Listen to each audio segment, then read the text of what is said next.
The crystal chandeliers cast diamonds of light across the marble floor, but none of that brilliance reached the corner where Diane Monroe stood frozen, a tray of empty champagne glasses trembling in her hands.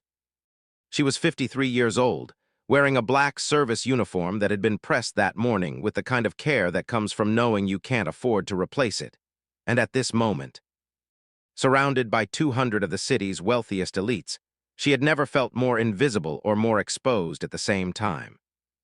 The young woman standing before her was 24, draped in a gown that cost more than Diane made in 6 months. With perfectly straightened hair that caught the light like spun gold, and a smile that held no warmth whatsoever. Her name was Madison Whitmore, and she had just raised her voice loud enough that conversations around them had begun to falter and die. "Excuse me. Did you just touch my dress with those hands?" Diane's throat had gone completely dry. She hadn't touched anything. She had been walking past, balancing the tray, trying to remain as unobtrusive as the marble columns that lined the ballroom. When Madison had turned sharply, and their proximity had been close but never contact. Never contact. But Madison's eyes were wide with theatrical horror, and her hand was extended toward Diane like she was pointing out a stain, a contamination, something that needed to be removed immediately. "I didn't," Diane managed, her voice barely more than a whisper. "I'm sorry, miss, but I didn't touch. Don't lie to me." Madison's voice rose another octave, and now the silence was spreading like ice across water. Heads turned, conversations stopped. The 12-piece orchestra at the far end of the ballroom continued playing, oblivious, but everywhere else the attention had shifted. "I felt it. Your hand, right here on the fabric. Do you have any idea what this dress costs? Do you have any concept of what you've just done?" Diane wanted to disappear. She wanted the floor to open up beneath her, to swallow her whole, to take her anywhere but here under the weight of all these eyes. She could feel them now, the guests in their tailored suits and glittering gowns, the way they were looking at her. The way their faces held that particular expression of discomfort mixed with curiosity, the same look people get when they pass a car accident and can't quite help but slow down to see. Her hands were shaking so badly now that the glasses on the tray were starting to clink together, a soft, crystalline sound that seemed deafening in the terrible quiet that had descended around them. She could feel sweat forming at the small of her back, could feel her heart hammering against her ribs like it was trying to escape her body entirely. This wasn't supposed to happen. She had been so careful, so deliberate in her movements, so conscious of staying out of the way, of being the kind of invisible that people preferred their service workers to be. "I'm very sorry," Diane said again, and she hated the way her voice shook, hated the way she could feel tears building behind her eyes, hot and humiliating. "But I promise you I didn't touch your dress. I was just walking past." Madison laughed. It was a bright, sharp sound, and it carried across the ballroom like breaking glass. "Of course you're going to say that. Of course.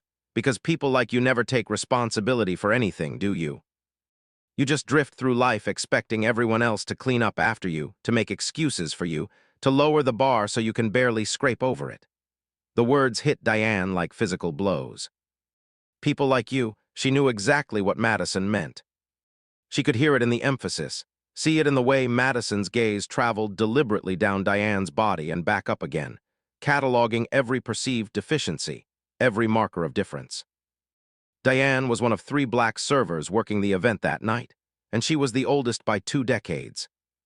And she carried herself with the quiet dignity of someone who had survived things that these people in their designer clothes couldn't begin to imagine. She had raised a daughter alone after her husband died in a construction accident when she was 29. She had worked as a home health aide for 15 years, bathing elderly patients and helping them to the bathroom and listening to their stories while her own body slowly broke down from the physical labor. She had cleaned houses and offices, had worked retail during the holidays when they needed extra help, had done whatever she could to keep the lights on and food on the table. And through all of it, through every indignity and exhaustion and moment of despair, she had held on to the belief that hard work mattered, that showing up and doing your best was worth something. That dignity was something you carried inside yourself that no one could take away. But standing here now, with Madison's contemptuous gaze boring into her and the weight of 200 pairs of eyes pressing down on her shoulders, That belief felt like foolishness. It felt like something she had told herself to make the unbearable bearable. A story that had no basis in the reality of a world where people like Madison could destroy her with a word and never face consequences. Madison stepped closer, and Diane could smell her perfume, something expensive and floral that made her head swim.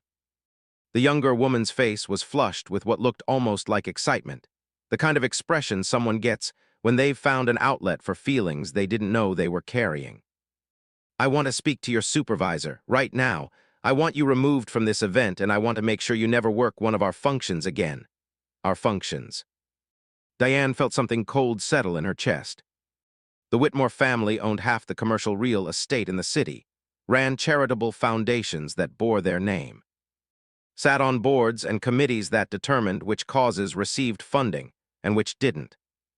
They were old money, the kind that had roots going back generations, the kind that came with assumed authority and unquestioned power. And Madison was the youngest daughter of Richard Whitmore himself, the patriarch, the man whose donations kept museums open and whose handshake could make or break political careers. If Madison wanted her blacklisted from catering work, she could do it. One phone call to the right person, one word in the right ear, and Diane would find herself unable to get hired anywhere in the city. The catering and events industry was smaller than people realized, built on relationships and reputations, and a bad word from someone like Madison Whitmore would spread like poison through water. Please, Diane whispered, and she was no longer thinking about her dignity or her pride. She was thinking about her rent due in 12 days. She was thinking about her granddaughter's medication that cost $240 every month, the inhaler that kept Imani's lungs working when the asthma flared up.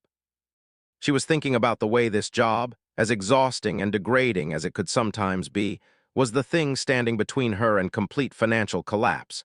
Please, I need this work. I didn't do anything wrong. Then why are you apologizing? Madison's smile widened, and there was something cruel in it now, something that suggested she was enjoying this. Feeding on Diane's fear, the way certain animals feed on carrion. Interesting, isn't it? You keep saying you're sorry, but you also claim you didn't do anything. Which is it? Are you sorry or are you innocent? You can't be both. The logic was deliberately twisted, a trap constructed in real time. But Diane couldn't find the words to explain the difference between apologizing for an accident and apologizing for existing in a space where her presence itself seemed to constitute an offense. She opened her mouth, and nothing came out except a small, broken sound that made Madison's eyes light up with something that looked almost like pleasure. A man in a tuxedo appeared at Madison's shoulder, tall and silver-haired, with the kind of face that had been handsome once and was now settling into distinguished. He placed a hand on Madison's arm, gentle but firm. "Maddie, sweetheart, what's going on here?"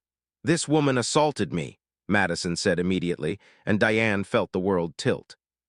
The word assault hung in the air like smoke, transforming the narrative completely, elevating a supposed accidental brush of fabric into something criminal. Something that could follow Diane for the rest of her life. She grabbed my dress with her dirty hands, and now she's lying about it. I want her fired. I want her escorted out. I want everyone to know what kind of people they're hiring to work these events. The man's gaze shifted to Diane, and she saw the assessment happen in seconds. She saw him take in her uniform, her face, her trembling hands still clutching the tray. She saw him make his decision before he even spoke, saw the way his expression settled into the practiced sympathy of someone who has learned to appear compassionate while doing nothing of substance. "I'm terribly sorry about this," he said, and his voice was smooth as silk and just as cold. "We'll handle it immediately. Please enjoy the rest of your evening. Don't let this unpleasantness spoil such a beautiful night." He was already reaching for his phone, already turning away, already treating Diane as a problem that could be solved with a quick call to catering management, when a voice cut through the tension like a blade. "That won't be necessary." The voice came from Diane's left, and it belonged to a woman who had apparently materialized from the crowd without anyone noticing her approach. She was younger than Diane by perhaps 15 years, black like her, wearing a suit instead of a gown, charcoal gray with clean lines and no ornamentation. Her hair was cut short and natural, her face bare of makeup except for a touch of color on her lips. And she carried herself with the kind of stillness that made people instinctively step back and give her room. There was something in her posture, in the set of her shoulders and the way she held her head, that spoke of absolute confidence. Not the performative confidence of someone trying to convince others of their authority, but the quiet certainty of someone who knew exactly who they were and what they were capable of, and had no need to prove it to anyone.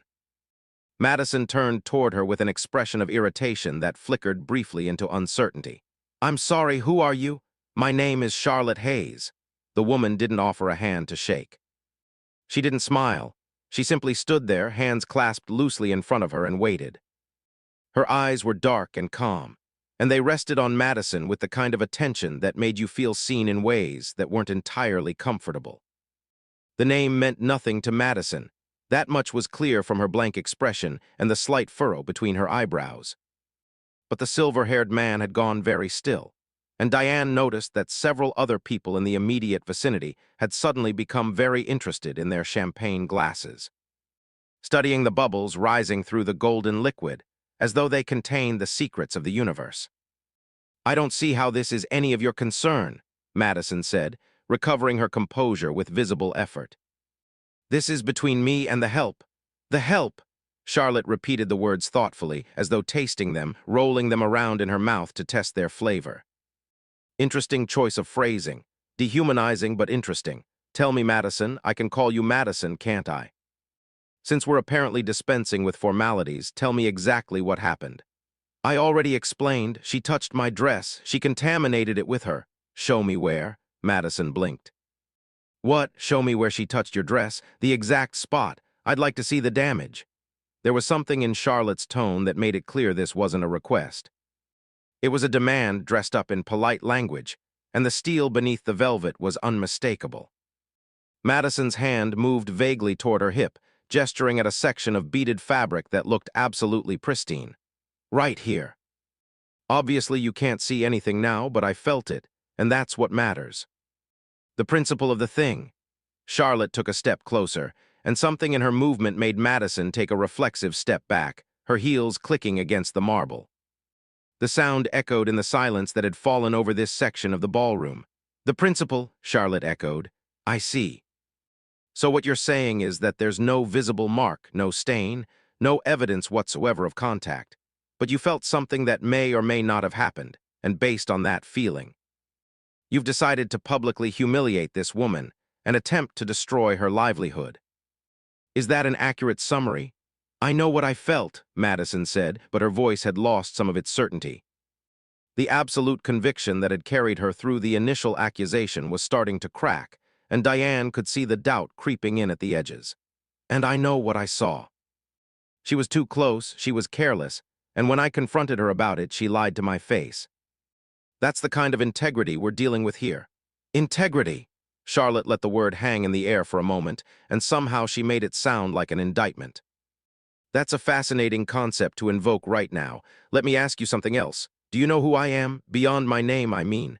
Madison's jaw tightened. "Should I?" "Probably not.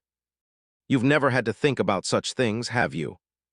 Never had to know the names of the people who own the buildings you occupy, who maintain the properties where you hold your galas, who make it possible for you to live the life you live without ever having to worry about whether the heat will work or the roof will leak or the elevator will function. That kind of invisibility is a privilege, Madison, and you wear it like that dress." The comparison landed like a slap, and Diane saw Madison's face flush darker. Around them, the crowd had thickened, though people were pretending not to watch, pretending to be engaged in their own conversations while every ear strained to catch what was happening. This was entertainment now, a drama unfolding in real time, and the audience was rapt. The silver-haired man had taken another step back, and Diane noticed that he had put his phone away. Whatever call he had been about to make had been indefinitely postponed. Madison's face had gone red. "If you're trying to intimidate me, I'm not trying to do anything except establish some basic facts. Fact 1. This woman, whose name is Diane Monroe, has worked for Premier Catering Services for 11 years without a single complaint on her record. I know this because I made a phone call before I walked over here. Fact 2.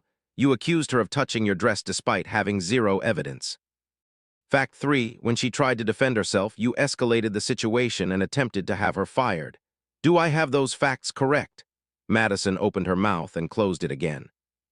She looked like a fish gasping for air, and Diane felt a strange flutter of something in her chest that might have been the beginning of hope. You don't understand, Madison started, but Charlotte cut her off with a raised hand. Fact 4. Charlotte's voice cut through Madison's protest like scissors through silk, sharp and precise and final. This ballroom where we're standing, the one with the crystal chandeliers and the marble floors and the gold leaf on the ceiling, it's in the Whitmore building, your family's building. Or at least, it was your family's building until about 6 months ago when the ownership transferred. Would you like to guess who owns it now? The silence that followed was so complete that Diane could hear her own heartbeat pounding in her ears. She watched Madison's face, watched the calculation happening behind her eyes, watched the moment when understanding began to dawn like a sunrise she didn't want to see. I own this building, Charlotte said quietly, and her voice carried across the ballroom despite its softness. I own it and 4 others in the downtown corridor that your family used to control. I purchased them through a series of transactions that I'm sure your father is still quite upset about, because the deals went through before he could mount a proper defense. Old money doesn't move very quickly, Madison. It assumes its position is secure. It gets complacent. And that's when people like me, people who started with nothing and built everything through work and strategy, and refusing to accept that the world as it exists is the world as it has to be. That's when we step in and change the landscape. Madison had gone pale, the color draining from her face so completely that her makeup stood out in stark relief against her skin. The silver-haired man had disappeared entirely, melted back into the crowd like snow in spring. People were staring now, openly, no longer bothering to pretend they weren't riveted by every word. Diane felt something loosening in her chest, a tension she had been carrying for so long that she had forgotten what it felt like to breathe without it. This woman, this Charlotte Hayes who had appeared like some kind of avenging angel, was defending her, was using her power and her authority to demand that Diane be treated with dignity. It was so unexpected, so far outside the realm of what Diane had learned to expect from the world, that she couldn't quite process it. So here's what's going to happen, Charlotte continued, and her voice had taken on a quality that made it clear she was not negotiating. You're going to apologize to Ms. Monroe. You're going to do it sincerely, and you're going to do it right now, in front of all these people who watched you humiliate her. And then you're going to leave this event quietly, and you're going to think very carefully about the kind of person you want to be. Because the world is changing faster than you realize, and the protection your name used to offer is not as absolute as you've been led to believe. You can't, Madison started. But her voice cracked halfway through the protest. I can, Charlotte said, and I am. This is my building. This event is happening at my discretion. And I'm telling you right now that if you don't apologize to this woman in the next 30 seconds, I will have security escort you out, and I will make absolutely certain that every person in this room knows exactly why. I will make it a story. I will make it the story. And your family's name, which you've been wielding like a weapon, will become synonymous with cruelty and small-minded bigotry. So please, choose wisely. Diane watched Madison's face cycle through emotions like a slot machine spinning through symbols.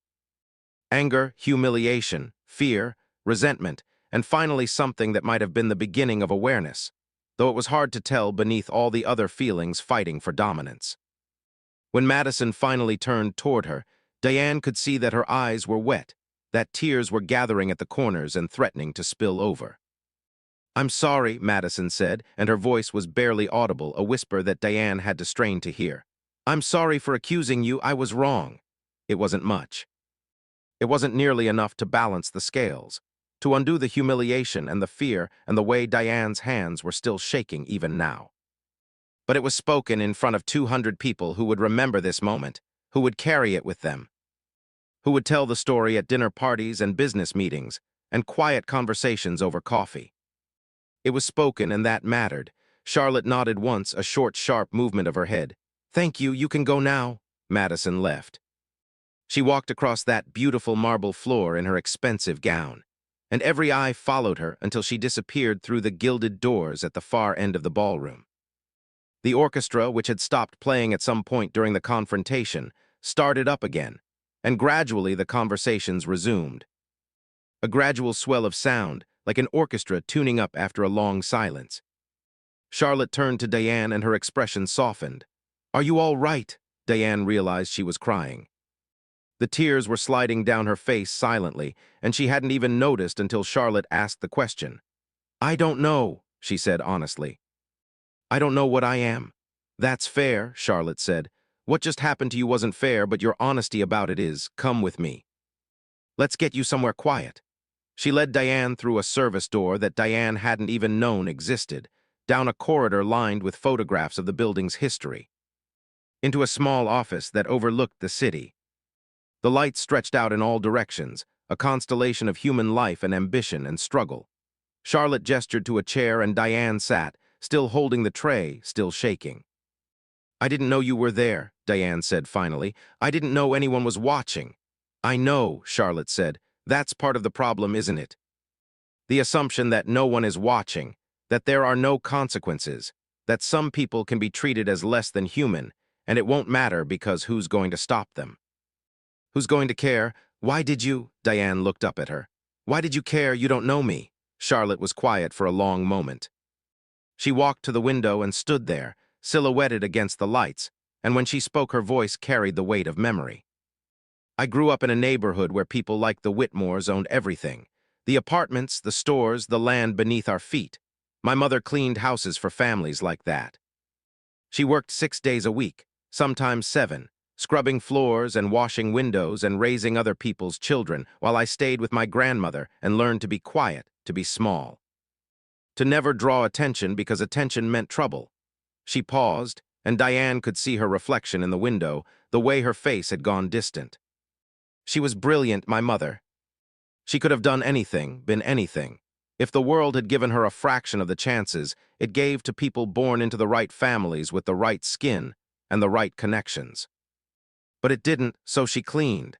And she taught me that work had dignity, but she also taught me that dignity alone wasn't enough, that the world had to change. That someone had to change it." Charlotte turned back toward Diane. "I put myself through community college working 3 jobs. I learned accounting, finance, real estate law. I saved every dollar I could, invested carefully, built slowly. It took me 25 years to get to a position where I could start buying properties, and another 10 to build the kind of portfolio that gave me real leverage. I did it because I wanted to prove that we don't have to accept the world as it's given to us. And I did it because I never forgot what it felt like to watch my mother come home exhausted every night, worn down by people who treated her like she was disposable." Diane felt something shift in her chest, a knot loosening that she hadn't realized was there. "I have a granddaughter," she said quietly. "She's 8. Her name is Imani. She has asthma bad enough that we've been to the emergency room 4 times this year. Her mother, my daughter, she's trying, but she's working 2 jobs and she's barely keeping her head above water, and I help when I can, but it's never enough. Nothing's ever enough. I took this catering job because the hours are flexible, and I can still watch Imani when my daughter's working nights.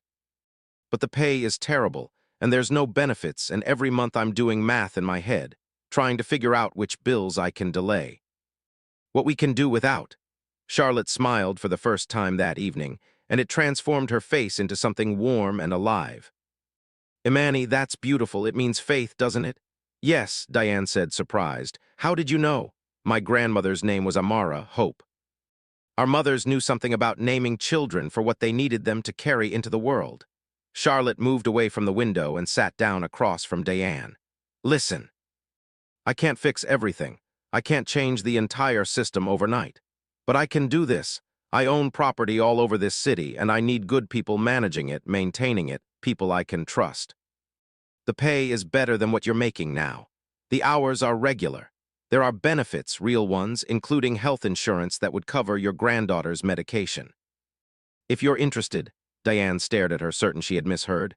"Why would you offer me that?" "Because I was serious about what I said out there, about people who build things from nothing. You've been doing that your whole life, haven't you?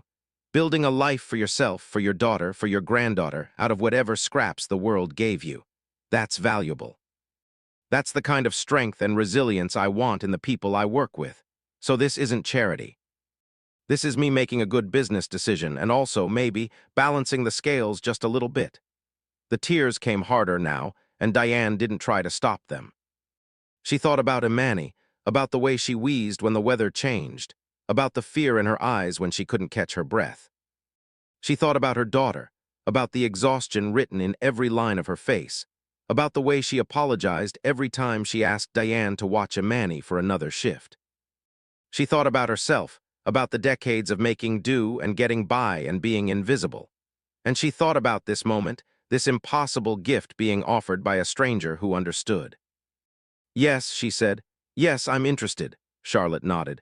"Good, take the rest of the night off, go home to your family. I'll have my assistant contact you tomorrow with the details, and Diane. What happened out there tonight, that wasn't your fault. That was never your fault. You understand that, right?" "I'm starting to," Diane said. She left the office, left the building, walked out into the cool night air that tasted like rain and possibility. Behind her, the gala continued, but none of that touched her anymore. She was already somewhere else, already imagining a different future, one where she could pay her bills on time and buy Imani's medicine without choosing between that and groceries. The next morning, Charlotte's assistant called with details that seemed too good to be real. But they were real. The job was real. The salary was 40% more than she'd been making. The health insurance would cover Imani completely. Diane accepted before the woman had finished speaking. And standing in her daughter's small apartment that evening, watching Imani color at the kitchen table, Diane felt something she hadn't felt in years. Not just hope, but certainty. Certainty that things could change, that they had changed, that the world, for all its cruelty and unfairness, still contained people who would stand up and demand better. "Grandma," Imani said, looking up from her coloring book. "Why are you smiling?" "Because," Diane said, "I learned something important today. I learned that we're never as alone as we think we are," and she believed it.